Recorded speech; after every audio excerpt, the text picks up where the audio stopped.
কিশোরগঞ্জের দুই কলেজ ছাত্রীকে ধর্ষণ ও হত্যা মামলায় এক পুলিশ সদস্য সহ দুজনের ফাঁসির আদেশ দিয়েছেন আদালত। দণ্ডপ্রাপ্ত দুইজনই পলাতক। দুপুরে জেলার নারী ও শিশু নির্যাতন দমন ট্রাইব্যুনাল একের বিচারক কিরণ শঙ্কর হালদার এই রায় দেন।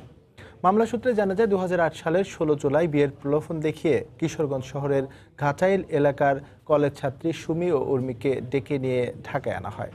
পরে কারওয়ান বাজারে একটি আবাসিক হোটেলে রেখে তাদের ধর্ষণের পর শ্বাসরোধ করে হত্যা করে অভিযুক্ত পুলিশ কনস্টেবল মনিরুজ্জামান সুজন ও শামীম হালদার।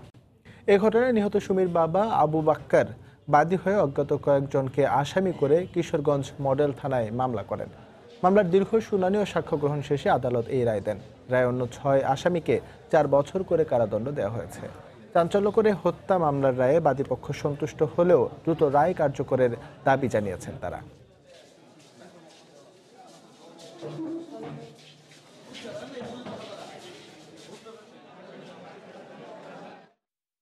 সুজন এরপরে ওই লোক আমরা স্বামী হালদার তাদেরকে সরকারের কাছে আমি দাবি জানাচ্ছি ওই চিঠি তাদেরকে মানে তারা মৃত্যুদণ্ড তারাই করছে না, তাদেরকে মানে কুজিয়া পাশি মানে কার্যকরী করার জন্য তোকে আমি বেশিরভাগ সন্তুষ্ট। আমরা খুবই সন্তুষ্ট। আমরা অনেক বাদী ন্যায় বিচার পেয়েছে।